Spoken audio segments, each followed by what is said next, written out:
bismillah assalaamu calaykum kusoo dhawaad casharkeena barashada kombiyuutarka koorsadeeni A pluska chapter 1 casharka koowaad. Marka hore waa muhiim in wax kasta oo la rabo in wax laga barto ama wax laga ogaado in marka hore qeexitaan loo helo waxaasi si loo fahmo ama maaragtay faham guud aragti guud looga helo kadibna gudaha loo sii galo ama loo sii dhaadhaco. waana habka ay caruurtu wax ku fahamto, waana habka ugu fiican ee aadanaha oo dhan oo wax ku barto bilowgiisa. yani inay what is this waa habka caruurta kan muxuu yahay kaas maxaa waaye, yani dulucda koowaad markaad fahamtid ayaa gudaha loo sii degaa. saa darteeda marka waxaan ka bilaabeynaa waa maxay computer muxuu yahay. jawaab: waa qalab ama aalad machine electronic ah oo la geliyo, lagu keediyo, lagana soo baxo xogaha muhiimka ah. wuxuuna ku shaqeeyaa isticmaalaa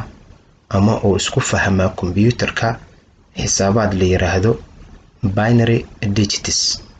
oo loo soo gaabiyo bits. afarta xaraf ee bits iyo maaragtay afartan xaraf oo bits ka kooban yahay waxa laga soo kala qaatay labada xaraf b-da iyo i-da. binary labada xaraf ugu horeyso binary ku jirto waaye. ts-ta u dambeysana waxa labada xaraf oo u dambeyso digitska. so marka binary waxa laga soo qaatay labada hore, digitsna labada dambo wuxuu isku noqotay marka bits. waa binary digits oo short form ah la soo gaabiyo waaye. wuxuuna binary digitska ka kooban yahay laba number oo kala ah 1 iyo eber, waxayna u dhigmaan daarid iyo demin,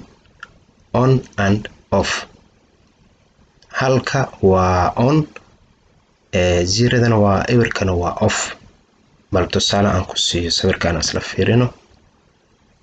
calaamadan meelo badan oo ku aragnay ama waad ku aragtay dabcan. waa calaamada waxa uu ah demin iyo daarid. so eber iyo halkii waa markay saan tahayna waa iyaga un isdhex geliyay.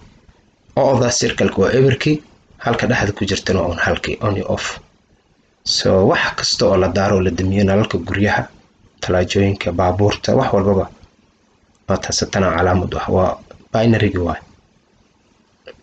ama bitski, binary digitski, on iyo off ama 1 iyo 0. gadana u laabano. sidoo kale kombiyuutaradu waxay ku shaqeeyaan ama ku daarmaan koronto ama battery, si gaar ah laptopyada, tabletska, mobiles iyo wixii lamid ah.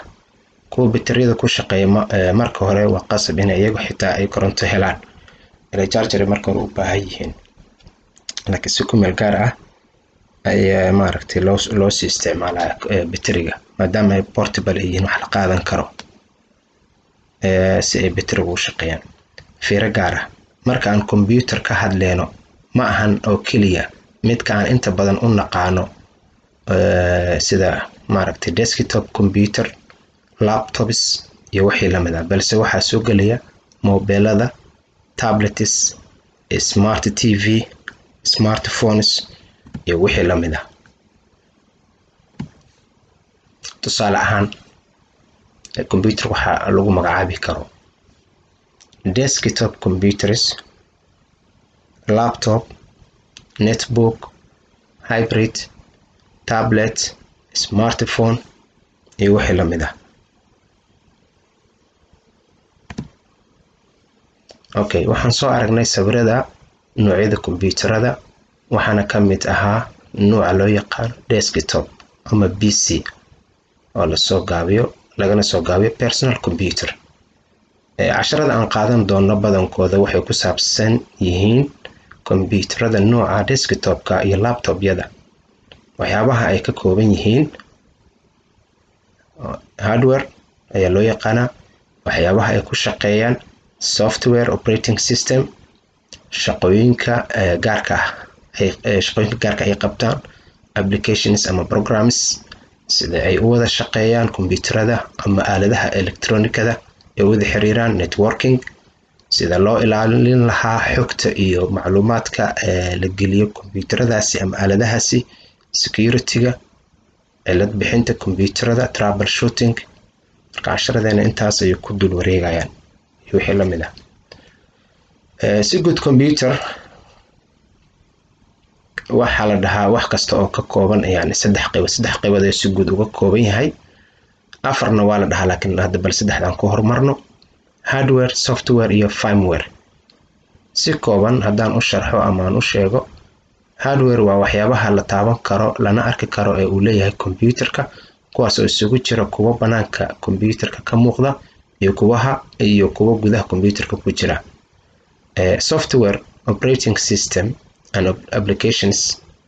waa ruuxdu ku shaqeeyo computerka lama arko lamana taaban karo balse shaqada uu qabto ayaa muuqata oo la arkaa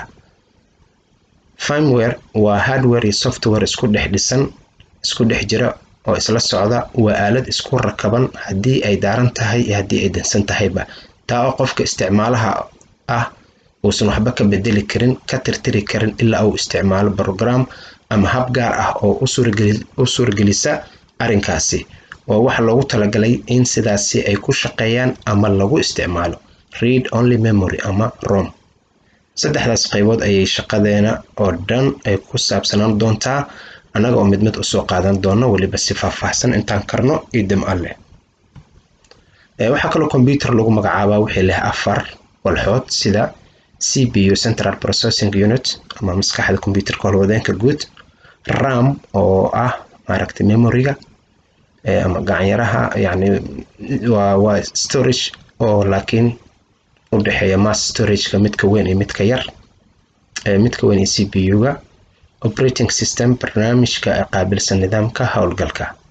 yani afartan shay wixii leh computer lagu magacaabi karaa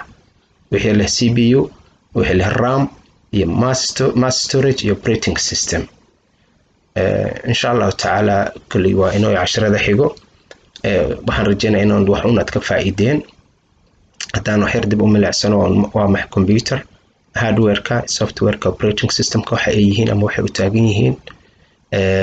habka computerka u xiriira ma wada shaqeeyo binary digits-ka iyo wixii la mid ah marka insha Allah wixii su'aalaha idinkuna waa ka soo saaran kartaan kulli haddaan soo qoro xataa qof hadda kulli inta badan waan jeclaa in commentiga lagu soo jawaab celiyo laakiin casharada inta is design ay hore u soconayaan waa insha Allah idin sii keedina wixii su'aalo ah aadan idin salaama waxaan rajeynayaa insha Allah inaad isgaarsiisaan ma aragtay subscribe-ka iyo like-ta iyo isgaarsiinta intaba inaad subsan insha Allah aan wada shaqeyn aan wada xiriirno assalamu calaykum waraxmatullaahi wabarakaatuh